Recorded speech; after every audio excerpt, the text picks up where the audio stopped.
Okay guys, relation and functions. So अपन लोगों ने लास्ट लेक्चर में ये देखा था कि सेट क्या होता है. ठीक है.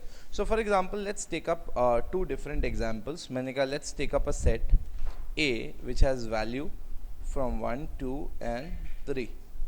Is this clear to you? तो जब भी हम कोई सेट लेते हैं, मतलब दो सेट लेते हैं, like we have taken up A set that is 1 2 3, we have taken up B set that is A, B, C.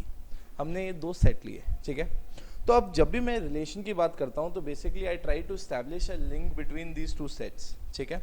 सो मैंने कहा जब भी मैं कोई सेट का, मतलब इसको बोला जाता है कार्टेशियन प्रोडक्ट, तो जब भी मैं इनका कार्टेशियन प्रोडक्ट निकालूंगा, Cartesian product is nothing but A into B, that is product of it, product of sets.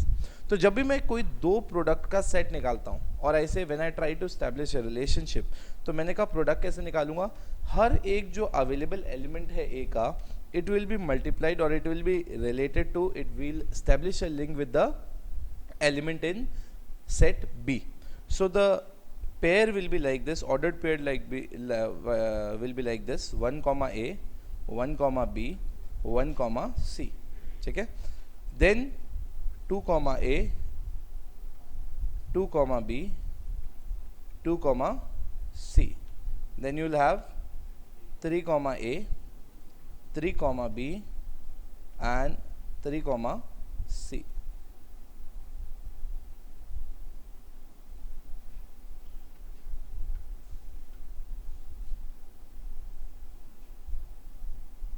Okay. Now one of the important thing, जब भी आप ये प्रोडक्ट ऑफ सेट्स निकालते हो, ठीक है, जब भी आप ये प्रोडक्ट ऑफ सेट्स निकालते हो तो आपको ये ध्यान रखना है कि ये जो ऑर्डर्ड पेयर आ रहे हैं ना, these are different ordered pairs. How we call them? Ordered pairs. कल जब अपन लोगों ने लेक्चर पढ़ा था, आई टोल्ड यू कि जितने भी इंडिविजुअल इसमें ये ऑब्जेक्ट्स हैं, we say these are elements. These are what? Elements. But जब भी हम प्रोडक्ट निकालते हैं, प्रोडक्ट निकालने के बाद जो हमारे पास रिजल्ट आता है, इसको हम कहते हैं ऑर्डर्ड पेयर. इसको क्या कहते हैं हम लोग? Ordered pair. Okay. Now when we try to talk about relation, relation is nothing but any subset of this particular set. हमने ये जो भी A इंटू बी का प्रोडक्ट निकाला है, मतलब ये जो नया एक सेट, बड़ा सेट हमारे पास ऑर्डर्ड पेयर का बन के आया है, जब हम इनमें से कोई भी इसका सबसेट निकालते हैं तो मैं कहता हूँ वो क्या है? एक रिलेशन है. जैसे कि मैंने कहा फॉर एग्जाम्पल इसमें से मैंने एक सेट निकाला, that is I have named it as P. मैंने क्या नेम दिया बेटा उसको? P. मैंने कहा वो मैंने सेट निकाला 1 comma A, 1 comma B and 1 comma C. मैंने क्या किया इसमें से, इस पर्टिकुलर जो एक ऑर्डर्ड पेयर का सेट आया उसमें से मैंने इसका एक सबसेट निकाला. तो जब मैं इसका एक सबसेट निकालूंगा, मतलब इसमें वही सारे एलिमेंट होंगे जो ये A इंटू बी प्रोडक्ट में आए. Is this clear to you? तो मैं कहूँगा ये एक रिलेशन है. ये क्या है? एक relation. Is this clear to you? तो मैंने कहा सबसे पहले हमें रिलेशन का मतलब समझ में आ गया. रिलेशन क्या होता है? जब भी आप कोई दो सेट का प्रोडक्ट निकालते हो, यू गेट ऑर्डर्ड पेयर्स. उन ऑर्डर्ड पेयर्स में से जब आप एक सबसेट पुल आउट करते हो तो आई से दैट इज व्हाट बेटा? That is a relation. अब मैंने कहा यू हैव टू जज देन कि whether that particular relation is function और नॉट. तो आप जब भी फंक्शन चेक करते हो, आपको बहुत छोटी सी चीज चेक करनी होती है. अगर आप देखोगे आप, अगर जैसे मैंने अभी ये समझाया आपको, ठीक है. सो मैंने कहा it is a relation from A to B. It's a relation from A to B. Sir कैसे हम कहेंगे कि ये रिलेशन A टू B है या ये रिलेशन B टू A है? जब भी आप ये ऑर्डर्ड पेयर देखोगे, इसमें ये जो फर्स्ट एलिमेंट ऑर्डर्ड पेयर का आता है, ये जिस सेट में से होता है हम कहते हैं ये रिलेशन वहां से दूसरे वाले सेट पे जा रहा है. लाइक फॉर एग्जाम्पल मैंने कहा यहाँ पे 1 है, तो 1 बिलोंग्स टू होम बेटा? A. So therefore I'll say the relation is from A to B. Is this clear to you? Okay. Now let's talk about function से बात करने से पहले let's talk about one or two terminologies. मैंने कहा there is one term that we say that's a domain. That we say what is there बेटा? Domain. तो मैंने कहा एक टर्म होती है जिसको हम डोमेन कहते हैं, एक होती है जिसको हम रेंज कहते हैं, और एक को हम कहते हैं कोडोमेन. एक को हम क्या कहते हैं? कोडोमेन. ठीक है. सो अब ये तीन टर्म हमारे पास हैं. अब फटाफट हम पहले फंक्शंस पे जाते हैं, फिर वापस इन टर्म्स को डिफाइन करेंगे. मैंने कहा when we talk about a function, जब भी मैं कहता हूं कि एक कोई फंक्शन है तो मैं ये चीज चेक करने की कोशिश करता हूं, फंक्शन मतलब दिया हुआ रिलेशन फंक्शन तभी होगा जब उसमें ये जो फर्स्ट एलिमेंट आ रहे हैं ना, ये सारे के सारे डिफरेंट हो. तो जो हमने अभी P रिलेशन, P सेट जो एक निकाला, सबसेट निकाला, क्या उसमें जो फर्स्ट एलिमेंट आ रहा है वो सब में डिफरेंट है कि सेम है? सेम है। इसका मतलब ये फंक्शन नहीं हो सकता। In order to be a function, आपके पास जितने भी ऑर्डर्ड पेयर आपने रिलेशन में आ रहे हैं, उन सबका जो फर्स्ट एलिमेंट है वो क्या होना चाहिए बच्चों? डिफरेंट होना चाहिए। अगर वो फर्स्ट एलिमेंट डिफरेंट नहीं है, इसका मतलब वो फंक्शन नहीं। इसका मतलब लेट्स ट्राई टू थिंक। मैंने कहा मैंने एक और सेट बनाया जिसका नाम था क्यू, और मैंने कहा क्यू सेट में मेरे पास आ रहा है 1 कॉमा ए, 2 कॉमा बी और 3 कॉमा सी। आ रहा है समझ में? This is this relation is a function. Yes. Why? Because first element is different. All right. Now let's make a new relation then. मैंने कहा there's a set that is 1 comma a, 2 comma a, 3 comma a. Is it a function? Yes. Because first element is different. Sir, we don't look at the second element. No. We are only concerned with the first element. Is this clear to you? समझ में आ रहा है अपने को अपन क्या बात कर रहे हैं? मैंने कहा let's try to talk about now with respect to these three terms. We have one domain, we have one what बेटा? Domain, we have one range and we have one codomain. Is this clear to you? Now when we talk about the codomain we always talk about the first element. We always talk about what beta? First element. Or we can say the element of set A. The element of set A. जैसे अगर आप देखोगे यहाँ पे A जो है जहाँ से रिलेशनशिप स्टार्ट हो रहा है वो कहाँ जा रहा है? B पे। तो मैंने कहा यहाँ जो A सेट के जो एलिमेंट्स आ रहे हैं ना, उनको मैं क्या कहूँगा बेटा? डोमेन। रेंज क्या कहूँगा मैं? रेंज क्या कहूँगा? Range will be the second element in the relation. क्या कहूँगा रेंज बेटा? Second element in the relation. And when I say codomain, मैंने कहा all possibilities that a range can take. Range किस में से आएगा? B में से आएगा। तो ultimately these are the elements of B. These are elements of B. आप जब बुक पढ़ोगे ना बच्चों, तो rather than I have taken up A and B, they might take up X and Y. Some might take up P and Q. So somewhere down the line, you do not have to get confused with the variable they are taking up. But somewhere down the line, what is more important is this definition. So यहाँ पे अगर X into Y लिखा हुआ रहेगा, तो आप समझ जाओगे कि X एक सेट है, उसको प्रोडक्ट किया हमने किसके साथ? Y के साथ। फिर हमने ऑर्डर्ड पेयर बनाया, फिर हमने यहाँ पे नए नए सेट बनाए। ये सेट क्या है? ये सबसेट हैं किसके? इन प्रोडक्ट्स के। Is this clear to you? कि आपने को फर्स्ट वाला पूरा का पूरा आ गया समझ में? Okay okay guys, let's take a example. मैंने कहा there is one set X which contains 1 2 3 and 4.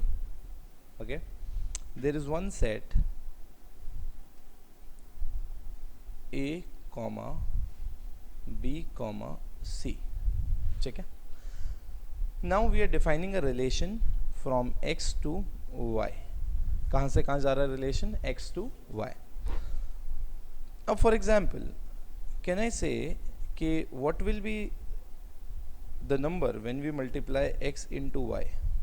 मतलब जब हम प्रोडक्ट निकालेंगे तो इन शॉर्ट कितना हमारा total number of ordered pairs आएंगे? मैंने कहा it is number of elements in X multiplied by number of elements in Y. So what are your number of elements in X? मैंने कहा it is 4. What are your number of elements in? So total ordered pair gonna be 12. Is this clear to you? As I told you, मैंने कहा कि यहाँ पे आप जो ये मल्टीप्लाई करके सिर्फ डायरेक्टली नंबर ऑफ पेयर्स निकाल सकते हो। आप अगर ऑर्डर्ड पेयर निकालने जाओगे तो आपको सेपरेटली पहले रिलेशनशिप देखना पड़ेगा, X से Y है, Y से X। क्योंकि अगर आप X से Y जा रहे हो और आपने 1 कॉमा A की जगह A,1 लिख दिया, it will be a wrong function और a wrong relation. Let's start then. मैंने कहा अब इसमें से मैं तुम्हें कुछ एग्जांपल दे रहा हूँ, तुम मुझे बताना ये पहले चेक करना ये रिलेशन है कि नहीं है, फिर मुझे बताना ये फंक्शन है कि नहीं है। मैंने कहा P Q R S, ठीक है? अब सुनना ध्यान से। मैंने कहा when we talk about a P, मैंने कहा P एक रिलेशन, या मैं लिख रहा हूँ, आप देखो, आप जज करना इसको।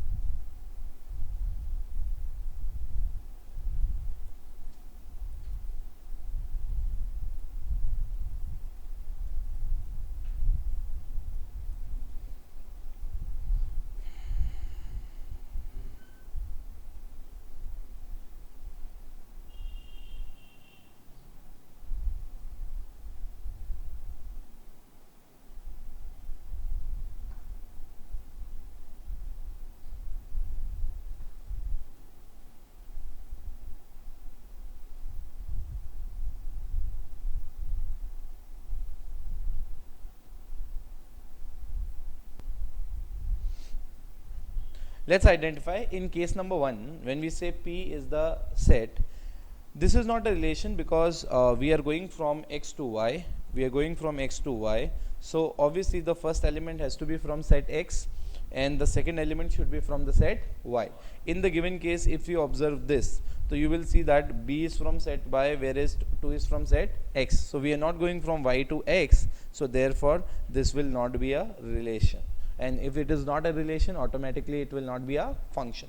If you go on to the second wala part, it is again 1 comma 2 a comma c. If you observe, there is no set pattern. It is somewhere, sometime it is going from x to x, sometime it is going from y to y, and then from again x to x. So somewhere down the line it is again not a relation.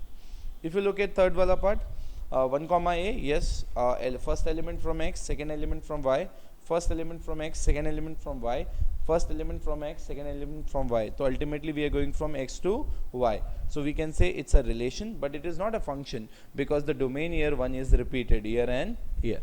Is this clear to you? Now, in the last part, 1 comma a, 2 comma b, 3 comma c, 4 comma a, we are going from x to y, justified, it's a relation. Let's talk about function. Let's look at the first value 1, 2, 3, 4. The domain is not repeated, so we can say it is what beta? It is a function. It is function. Now, so the basic part is done now. So we know what is relation, what is function. Now we can, out of a group, we can identify whether a given set is relation or it's not a relation, it's a function or it's not a function. Is this clear to you? Okay. Now let's identify some of the basic things which gonna be there. But in CPT it is not like that ke, maths is something which is pretty deep. It is not like 11th or 12th. It is just like that there are 3 to 4 exercises in a chapter. Per day you can finish up at least minimum 1 exercise and that gonna be very easy. It's not in that much depth कि आपको हर एक चीज़ in detail या with आपको proof समझना पड़ेगा. हाँ, but जहाँ जो define हो रहा है word उसका आपको मतलब पता होना चाहिए. Is this clear to you? Okay. जब भी आपको फॉर एग्जाम्पल कोई फंक्शन दिया हुआ रहे, तो मैंने कहा एफ ऑफ एक्स आपको दिया हुआ रहे is equals to for example x square. F of x is what बेटा? X square. ठीक है. Now try to identify. मैंने कहा you have to prepare a relation. अब आपको ये रिलेशन दे रखा है. ये बेसिकली क्या दे रखा है आपको? रिलेशन. ओके. जब भी ऐसा रिलेशन दे रखा हो, आपको समझ में आना चाहिए ये जो यहाँ एक्स की वैल्यू आएगी ना, दिस इज द डोमेन का value. This is which value बेटा? डोमेन का वैल्यू. जो आप रिलेशनशिप स्टैब्लिश करोगे वो किसकी वैल्यू होगी यहाँ पे? डोमेन की वैल्यू. तो अल्टीमेटली ये जो एक्स स्क्वायर करके आएगा ये आपके पास रेंज आएगा. क्या आएगा बेटा? रेंज आएगा. Is this clear to you? Now let's try to identify. मैंने कहा एफ ऑफ, अब अपन यहाँ पे वैल्यू डालते हैं और हम हमारा एक रिलेशन स्टैब्लिश करते हैं. मैंने कहा मैंने क्या लिया एक्स की जगह, मैंने कहा मैं एक्स और वाई ले रहा हूँ. X is like my element of set x and y is belongs to my set y. ठीक है. मैंने कहा अब अगर मैं x को, मतलब जो डोमेन है मेरा, अगर मैं उसको 1 लेता हूँ तो y मेरा क्या आता है? 1. अगर मैं यहाँ पे 2 पुटअप करता हूँ तो मेरी वैल्यू x की अगर 2 आ रही है तो x स्क्वायर y की कितनी आ जाएगी? 4. अगर मैं यहाँ पे 3 पुट कर रहा हूँ तो मेरी y की कितनी आ जाएगी? 9. मैंने कहा यहाँ मैं 4 पुट कर रहा हूँ तो मेरी y की कितनी आ जाएगी? 16. सो अल्टीमेटली मैंने कहा ये मैंने यहाँ 1 to 4 एक रिलेशनशिप स्टैब्लिश किया. मैंने कहा अब मैं रिलेशन अगर बनाऊंगा तो यहाँ पे क्या आएगा? 1, 1, यहाँ पे क्या आएगा? 2, 4, यहाँ पे क्या आएगा? 3, 9, यहाँ पे क्या आएगा? 4, 16. Is this clear to you? So when we look at this, तो पर्टिकुलरली जब भी आपको ये टर्म दिया हुआ रहता है, मतलब एक फंक्शन दिया हुआ रहता है, तो आपको ये समझना पड़ेगा कि आपको यहाँ पे वैल्यू पुटअप करनी है. ठीक है. You also have to observe whether the given thing is a function or not. तो आप जब इसको लिख लो, अब आप मुझे बताओ ये जो आ रहा है ये फंक्शन है कि फंक्शन नहीं है? It's a function because for every domain you are getting for every domain herein is a different case. आ रहा है बच्चों अपने को समझ में? दिमाग में जा रहा है बिल्कुल अच्छे से? कोई क्वेश्चन आएगा? Can we do the question now? आ रहा है समझ में? क्वेश्चन करेंगे अभी अपन थोड़े टाइम में. इतना आ गया समझ में? Okay. Now next when I say, so then we have type of different functions. सारे functions नहीं करेंगे अभी. कुछ functions जो अभी अपने काम आएंगे, we will only discuss those functions and relations. मैंने कहा सबसे पहले मैं आपको एक constant function बता देता हूँ. क्या बता देता हूँ? Constant function. What do you mean by constant function? जब भी मैं किसी constant function की बात करता हूँ, like for example I say f of x is equals to 4. क्या है? f of x is equals to 4. Now tell me one thing, अगर मैं यहाँ पे x की वैल्यू 1 डालूंगा तो भी मुझे 4 आएगा, 2 डालूंगा तो भी 4 आएगा, 3 डालूंगा तो भी 4 आएगा, 4 डालूंगा तो भी 4 आएगा, क्योंकि यहाँ पे ऑलरेडी डिफाइंड है कि रेंज क्या होगी, 4 होगी. With change in x the value of range gonna, it will not gonna change. So ultimately ऐसे जब भी मैं कोई एक ऐसा रिलेशन डिफाइन करता हूँ या ऐसा फंक्शन बनाता हूँ जिसमें मेरा जो रेंज होता है वो हर डोमेन के लिए क्या रहती है, सेम रहती है, तो मैं क्या कहता हूँ, वो मेरे लिए कौन सा फंक्शन हो गया, कांस्टेंट फंक्शन. देख के भी समझ में आ रहा है अपने को, पक्का कोई डिफिकल्टी है इसमें? Okay, now let's talk about some of the relation. There are